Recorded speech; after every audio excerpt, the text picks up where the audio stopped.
Welcome to the Software Process and Measurement Cast number 671. I'm Tom Cagley, your host today. Today, I deviated from the plan for this week and recorded a conversation with my colleague, mentor, and friend, Anthony Mercino. Anthony was last on the podcast in SPaMCAST 583. Link in the show notes. We talked about hybridizing agile approaches. Our chat today is titled, Is Your Scrum Master the Problem? And it looks at transactive memory from the point of view of teams and Scrum Masters. Is it a boon or is it a train wreck? We also have a visit from Susan Parente, who brings her I'm Not A Scrumdamentalist column to the cast. I've titled this conversation, I Have A WIP Problem. Okay, so maybe both Susan and I have a lot on our plate. We talked about how to get WIP under control.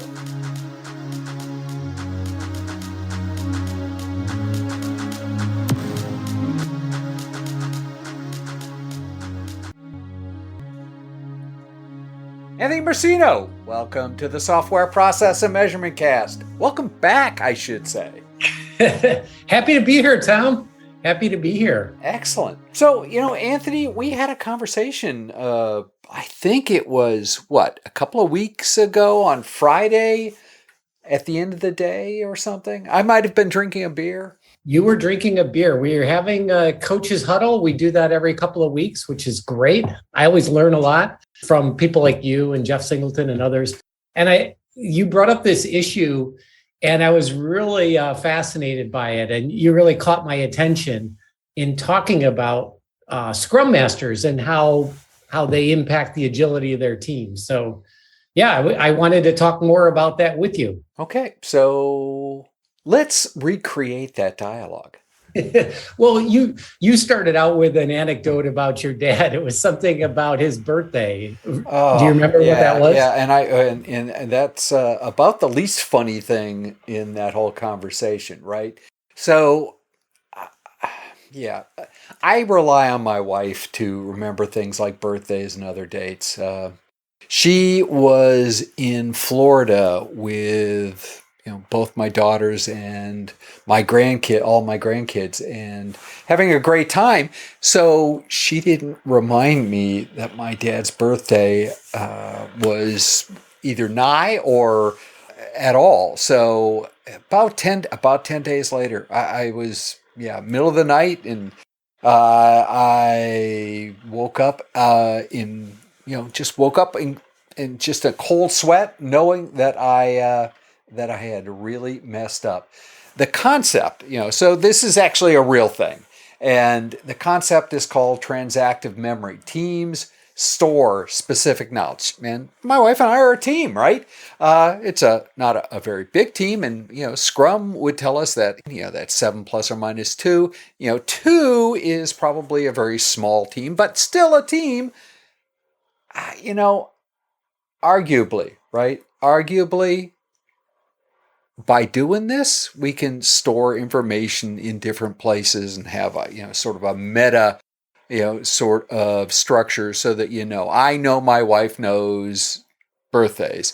I know on a Scrum team that the Scrum Master knows all of those events and ceremonies or whatever you want to call them. And therefore, the team can be a bigger sum than just a bunch of individuals who have to know everything all themselves. Are you saying the problem is with the team remembering birthdays? It's something like that, exactly. But the problem that this whole thing usually works. It usually works. That's a great thing. The problem is when it doesn't work for whatever reason, right? Well, so it's not about the birthdays for the Scrum team. You're saying it's about Scrum knowledge, Scrum expertise, how to run those events or ceremonies. I know you don't like that word, but.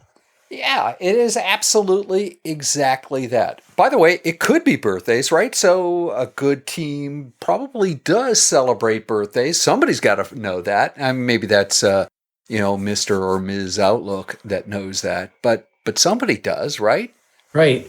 It's kind of the same thing with key person dependencies. We rely on one person and that works great. I mean, that person does a great job unless they're not there. Yeah. And then it kind of falls apart, right? Absolutely.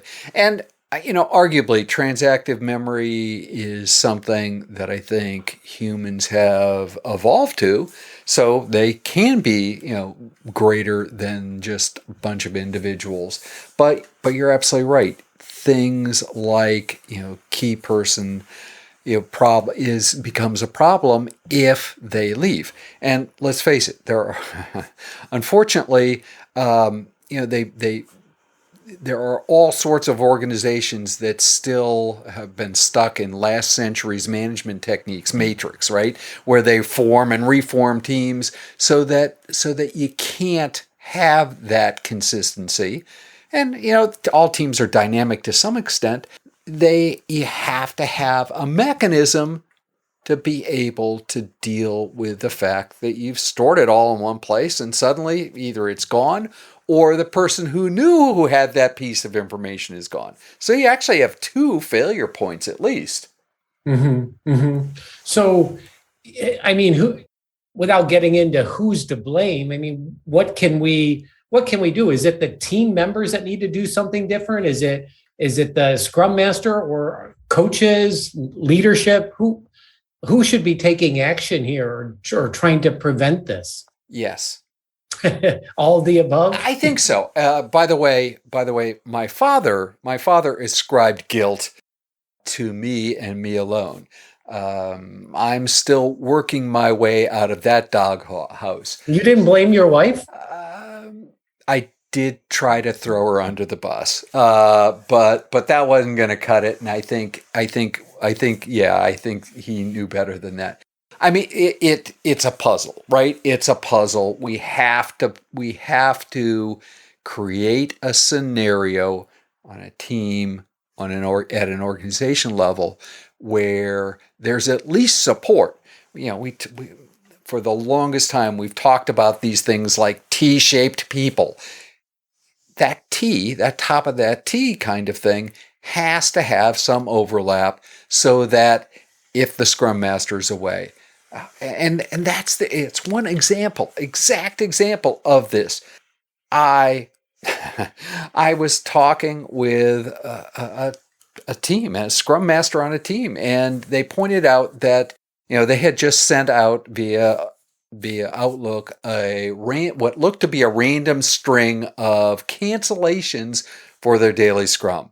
And why? Yeah, exactly. Because they were going to be on vacation. They had to drive their son to college one day, and they were planning to take a Friday off just because, well, what the heck, it was Friday, and this was a month ago or so.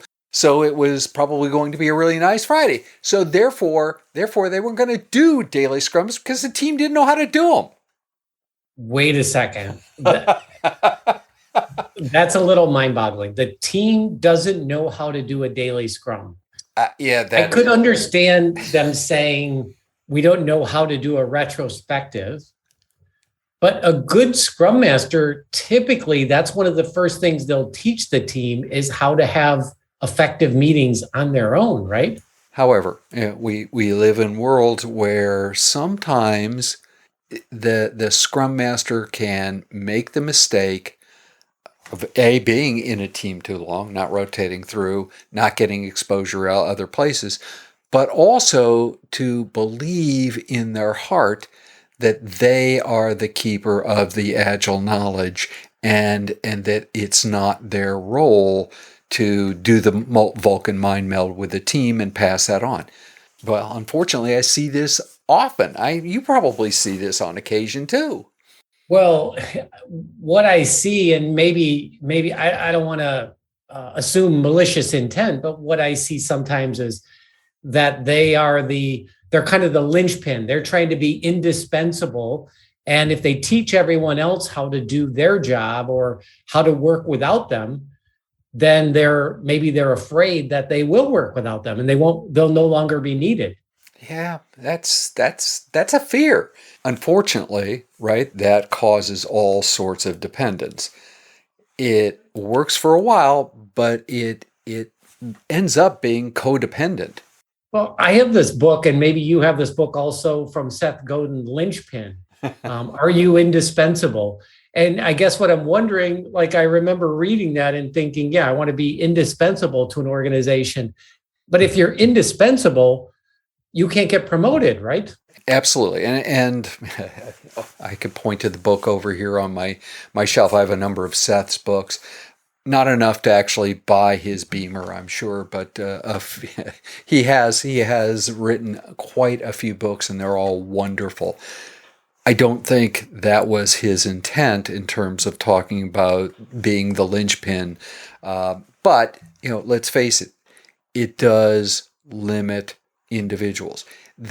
Some individuals, and again, I'm not ascribing any evil motive to it, but they could look and say, hey, you know what? I'll make myself indispensable so they won't get rid of me. Organizations, especially when things get hard, look for overhead. They could look at the Scrum Master as overhead. They could look and say, you know what? I need to move people around, and that causes fear. Making yourself indispensable is a natural knee-jerk reaction to fear. And let's face it, people do what they think is rational. So again, I'm not assigning any sort of this is an evil motive. I think they do it because they're afraid.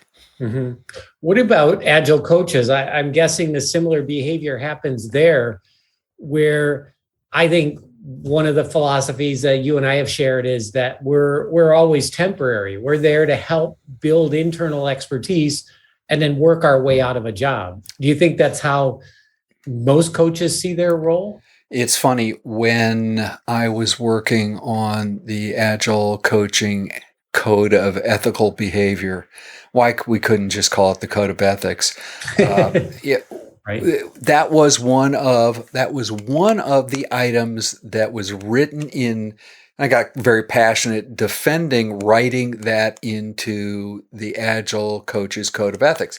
The problem is, I especially don't think that all coaches agree with that. They are looking at either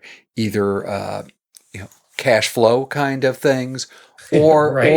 or if they're internal to an organization, they're looking at the same sort of, well, I need to appear indispensable so that I'm viewed as providing value.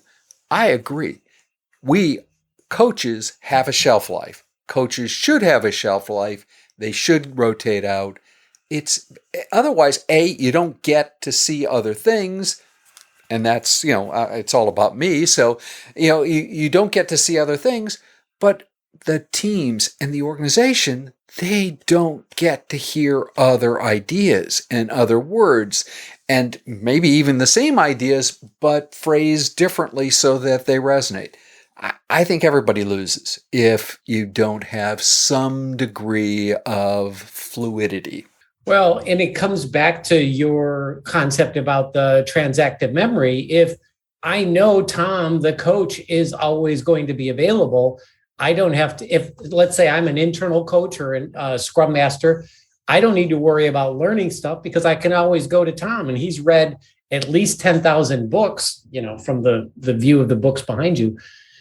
So why would I learn it when I can just ask Tom those questions? Absolutely. And therefore they don't. And it's stored in one place. And very frankly, I have designs on taking a, transatlantic cruise or a cruise around the world. And very frankly, they're not going to be able to call me. I went hiking this year, did backpacking on Isle Royale. It was the most cut off I've ever been in my whole life, because there are, out in the middle of Lake Superior, and there are no cell towers on this entire island. It was both scary and marvelous at the same time. But if we don't have a means of tempering this transactive memory problem, then that becomes a problem. I mean, if I were the only keeper of information, just think about that key person philosophy. If you had all of that information locked up, wouldn't you have to carry a satellite phone everywhere you go? Wouldn't you also have to be able to take calls at 2:30 in the morning? That 5-minute time frame where you were probably allowed to sleep. I mean, it's not good for anybody. Therefore, that whole T-shaped people. There are so many things that we can do to make sure people are safe. That whole the philosophy of emotional intelligence and emotional safety. Make sure people are safe. Make sure people are cross-trained. We talk about that in Agile all the time. Make it so, number one kind of thing. Yeah. Well, I think that the idea of being indispensable is attractive to a lot of people because we want to be relied on. We want to be the expert. We want to be valued. We want people coming to us. So in particular, it's attractive to me, although I recognize that's not, my higher self says, no, I don't want to be indispensable. I don't want to be taking a call at 2:30 a.m. I don't want to have to get on a transatlantic flight just to avoid or to have time to myself where I know I'm not going to be interrupted, you know? No, I agree with you 100%. That, I think, is where the right idea of, if you're a coach, having peers and having a peer network that you can talk to, the huddle concept that you described early on is a mechanism for that. Having, whether it's a master circle, if you are internal to an organization, making sure that you have this conversation in retrospectives so that it gets spread. I mean, again, there are things that we know how to deal with this. So let's build them in so that we can have that dialogue between our base self and our higher self. Right. Yeah. One of the things that I try to coach new Scrum Masters on is just doing more listening, asking more questions. I think if anything, most Scrum Masters tend to err on the side of being overly involved with those events and ceremonies, where I think they could step back and let the team not necessarily struggle, but sometimes the team has a way of wandering around a little bit and then figuring things out. And there's value in them figuring that out. But I think if anything, I would coach a new Scrum Master to say less and be practice, doing less. Say it that way. Well, isn't that one of the principles in Agile? What, say less? I don't know about saying less. The 12? But perhaps doing less. Yes. Yeah, simplicity. Yeah. I think you taught me that one. Once upon a time, I vaguely remember simplicity. This is why having these conversations is so valuable, whether it's transactive memory or other kinds of concepts. If you don't explore them as a team, just run it through your own head, you're going to end up with the same answer. Have a conversation, build yourself a network, have a huddle, find ways to involve your peers and get them to help you see what's going on. Yeah, awesome advice, Tom. Thank you. Thanks for having the conversation. Well, I thank you because I learned a bunch from you. I even took some notes while I was gesticulating as we talked.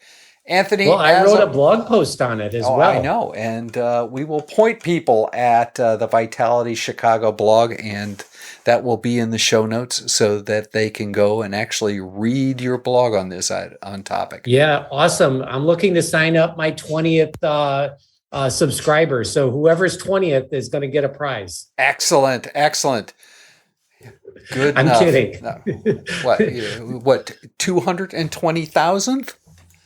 I wish. Yeah, Anyway. I hear you. Excellent.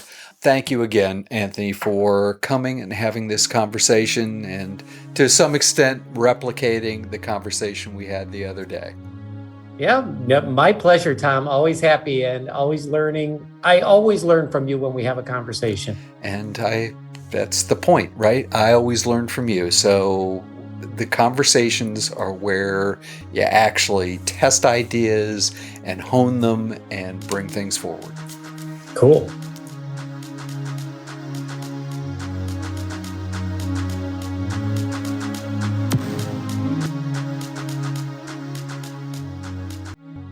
Susan Parente, welcome back to the Software Process and Measurement Cast. Susan, your I'm Not A Scrumdamentalist column causes at least me, and I know a number of the other listeners, to think about what we're doing in a little different fashion.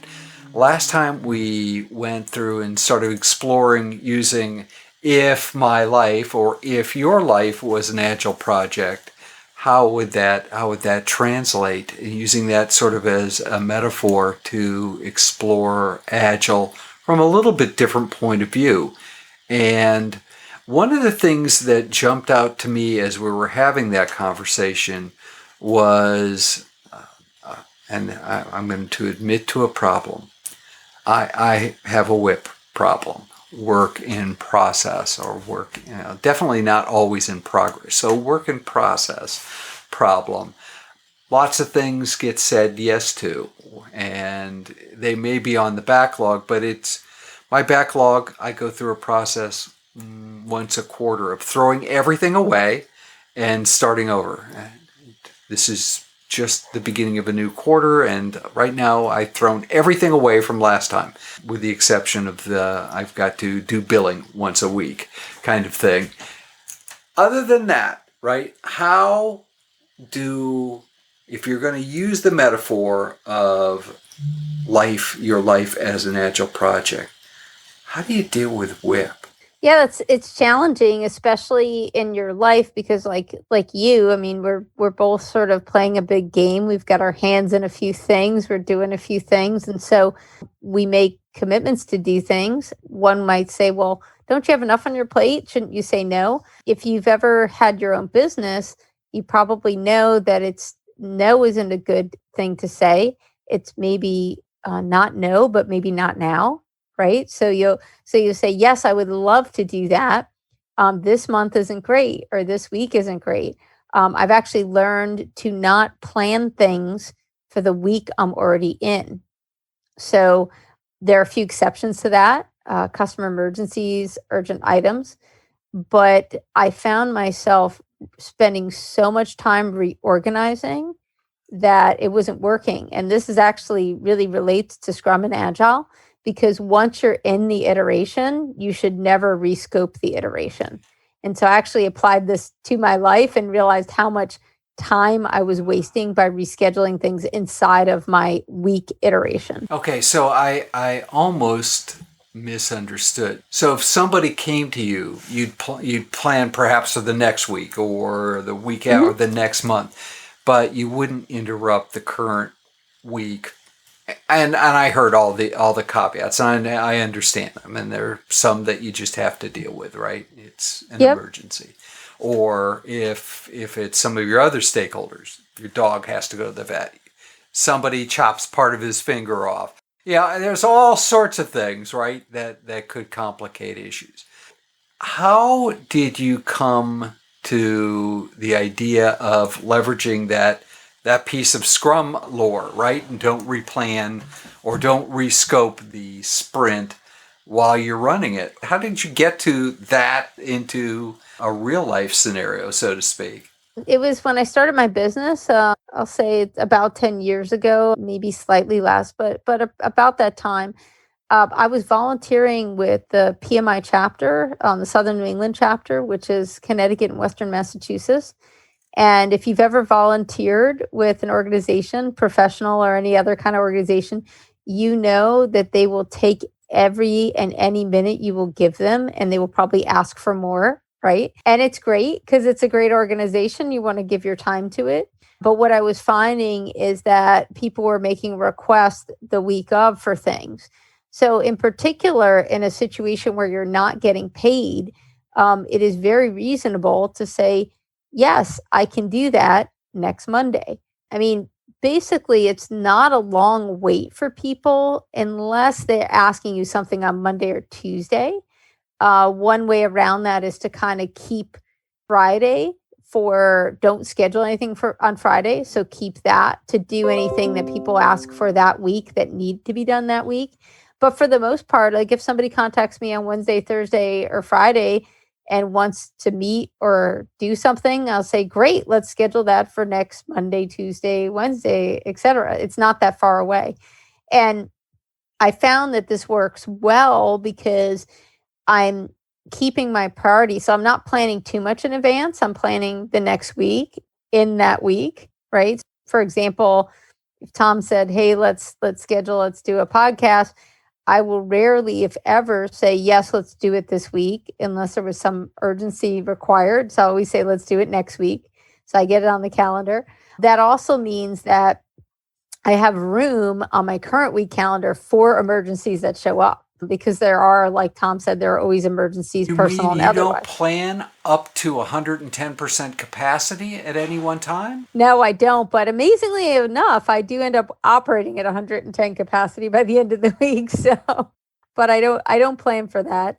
So I found that was really valuable because it wasn't about how much stuff was getting in there. It was about how much time I was spending reorganizing my calendar to fit something in. So for example, if somebody said, I need to meet on Thursday, or I want to meet on Thursday, they didn't say I need to, I want to meet on Thursday afternoon. And I look at my calendars and be like, wow, I don't really have any time. But if I move this thing and I move this, some of those things I'm moving are things that I plan to do during those time slots, not necessarily a meeting. So yes, I could pop a meeting in there, but then I have to figure out when to plan that other work. And if I'm committing to somebody, I'm going to accomplish that work, then I have to then coordinate that and communicate that with them. And so I literally found myself spending 20 to 30% of my day rescheduling things. And that might have been an underestimation, even things the day of. So I got to myself to say, this isn't working. I'm expending a lot of energy changing plans, which when I later learned about that in Scrum, that you don't do that. And I realized right away why you don't do it, because we expend so much energy negotiating changes. So if you give people work and you leave them time to do it, they're going to get it done a lot quicker than if you give them something to do and then you say, oh, no, wait a second. No, do this. Or, oh, no, wait a second. This is the most important thing. Oh, no, wait a second. No, this is the most important thing. And I can tell you many customers, many companies where that's how it worked, where literally 8:00 in the morning, your request to do something, by noon or before noon, do something else. And then by the end of the day, go back to doing the thing that you were supposed to do at 8:00. And then at 4:30, somebody's asking you for a status. And you're like, why didn't you work on that?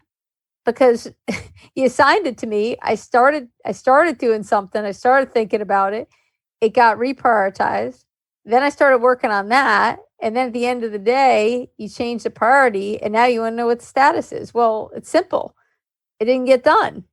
So it doesn't work to just keep changing things. So, so when I learned about that in Scrum, it made a lot of sense to me. So it's do it next week, do it the next iteration, right? And if it's that super critical, then stop the iteration you're in and then reprioritize, right? How many times have you actually seen an organization blow up an iteration? Not very often. How many times have you seen where they should have? A lot of times. Yeah. More importantly, just let it be and let people get the work done. I mean, I had this week something come up with a customer where, this week started today, right? Because Monday is a holiday.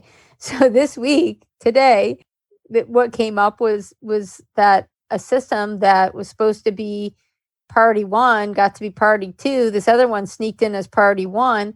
And then there was a question on what the date was. And I went back and forth, and it probably took a good half an hour to an hour worth of time to just figure out what the priority was. And then I think I still have some unanswered questions about the due date.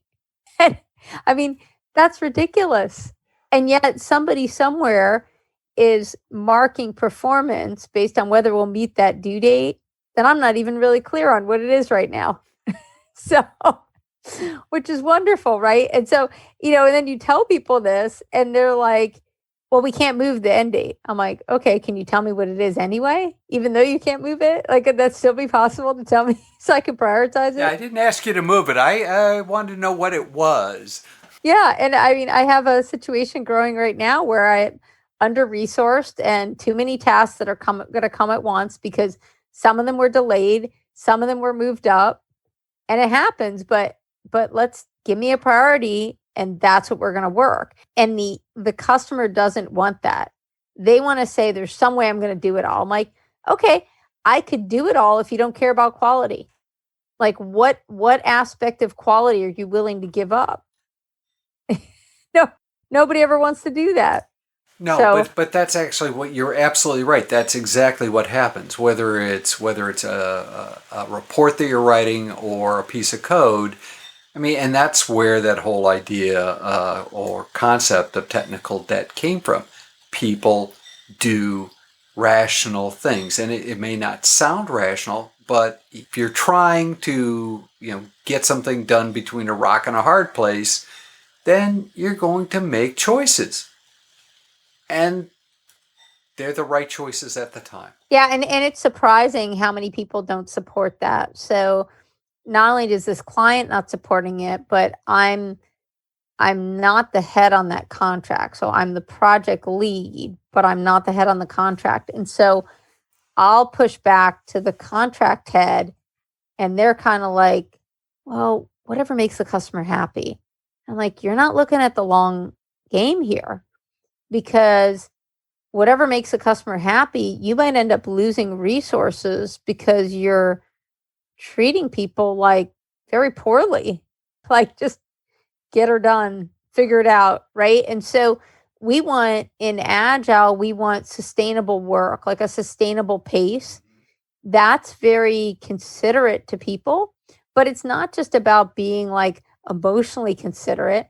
It's about being mindful of how people are used and their burnout. So this is a silly example to compare people to, but let me just give you the example because it's a real example. So my husband does landscaping, and for those of you who listen, I use some of his landscaping examples because I like the relatability of them. So he does some of what he does is using a weed whacker, right? And so I don't know anything about weed whacking. I've mowed lawns, but I never had a weed whacker, never used one. And if you hold a weed whacker on the whole time, you will burn out the motor. Okay. So you're supposed to kind of pulse it. So if you're not weed whacking, let's say the holiday weekend in the summer, maybe you're making some blended drinks. Same thing applies to your Braun blender or your Ninja blender, even the Ninja blender. You cannot just hold it on and keep it on, especially like a harsh setting where it's like, there's a pulse setting. The reason there's a pulse setting is because you'll burn out the motor if you just keep it on. People operate like that, right? We can't just be on 110% all the time. So it's funny how this shows up. So I've seen this happen on contracts. People get sick. People's family members get sick. And you could say this is just like a spot of bad luck or something, but I don't believe that. I actually believe, and I think Tom might agree with me, that there's a certain energy when you're riding things that hard. And even if the person working doesn't get sick, it may have an impact on their family, on their family members, on their pets. I have a contract example, and I'm not going to say names. That I never do for anything negative, but where multiple people in the hospital, family members dying, and this is not due to the coronavirus. Okay, so none of these are coronavirus related. These are just health issues, random sickness kind of things that people have had. One person gallbladder had to be removed. Not an older person. I'd say a younger person, like maybe in their 30s. That's pretty extreme. Another person issues with their pets. So all like on the same contract. And I do believe there's a correlation between pushing people to work hard and there being health issues. I mean, I've not done a study on it, but I can probably pull up like 20 studies on it. But yet, when these things happen, when it's just, okay, we just push through it, just make the customer happy, that isn't a good solution for the contract company. It isn't a good solution because Well, it's not for the customer either, because that will invariably impact them also. They're not going to be happy in the long run. no, and a lot of times, if the customer demands something, is that the best thing for them? It isn't always the best thing for them. And as a contractor, you're really a consultant. So you want to keep their interest in mind, which is not always giving them what they want, but it's giving them what they need. Right. And so that's where we get to like the 5 whys. Why do you want that? Why? You keep asking to dig deeper to understand the why. And unfortunately, not all customers will play the why game. But I like them to, because I really want to understand what their need is, not just what they want. In some cases, customers are just like, because I asked for it. Like they don't want to play that game. And that's unfortunate because they're not helping themselves. These are all challenges. And what it comes down to is that the technical aspects of a project are rarely the things that are the biggest challenges. It's the people aspect. And, it's kind of funny. It's not my favorite thing as a background in engineering. I would love to just do problem solving, but the biggest problem I'm solving are usually problems with people, which are much more challenging problems to solve than technical problems. Right. But not enough time, not enough resources, and we've got to get all this done. That's kind of what most project managers face. So if your life was an agile project, you'd still have to deal with WIP and trying to control WIP. Yes, but I agree with you in that you gotta, I don't know if it's a weekly basis or something, but you gotta find that time where you just say, I'm going to complete these things that I started, or just get them off the list, or put them back on the product backlog and don't continue with them. So too often we make the traditional project management mistake is that because I started this and I'm 80% done, or I'm 90% done, or I'm 95% done, I should finish it. But is that still valuable now? Because there are certain things that if you don't finish, won't really cause any harm. And if you finish, really won't add much value. So it's more just like it's the for the Big Bang Theory people. You know how when Sheldon knocks on the door, he goes knock knock, penny, knock knock, penny, and like if he doesn't finish that sequence, it drives him crazy. So I think there's like a part of us that if I finish 95% of something, even if the last 5% does nothing, I want to check the box. I want to cross it off. That's a personality thing. And I know I'm not alone in project management. Most project managers tend to be that personality. We want to finish things. That's why we start them, is to finish them. And so if somebody says you're 95% done, don't finish it, is like one of the hardest things in the world to do. So kudos to you, Tom, for getting rid of that every quarter, getting rid of your list. I'm going to consider adding that to my repertoire. Because if I haven't gotten to them in a quarter, I'm never going to get to them, especially the ones way down at the bottom. They just got to go. And very frankly, if they are important, they'll come back. Yeah. Susan, this has been marvelous. If people want to continue the conversation, how would they go about doing that? You can find me on LinkedIn, Susan Parente, and I think I show up as being in the Washington, D.C. area. Yes, you do, I'm as a matter of fact. Yeah, I'm actually somewhere in between that. I'm in Delaware, which is in between New York City and DC, and LinkedIn is not forward-thinking enough to provide 2 locations, but if I could, it would be DC and New York, because that's where I do most of my work. But you can find me there, or you can email me, Parente, parent with an E, at S as in Sam, the number 3, hyphen T as in Tom, E as in Edward, C as in Charlie.com. And I'd love to talk to you about anything Agile related. Always fun. And even if you're not sure about where Agile fits in for things with you, reach out to me. We'll have a conversation, and you can connect with me on LinkedIn. I'd be happy to hear from you. Super. Once upon a time, they actually were calling that whole corridor, Boston, New York, Washington, a metroplex, just a super city. So Boston, Wash, and that was probably be the place to that our friends in LinkedIn ought to be able to put that, because it's all that a whole eastern seaboard is interconnected. Susan, fantastic. They call it the Northeast Corridor on at least Amtrak calls it that. I've taken that train. The Northeast Corridor. I've actually taken it from Washington all the way to Boston once or twice, back when I was doing more traveling.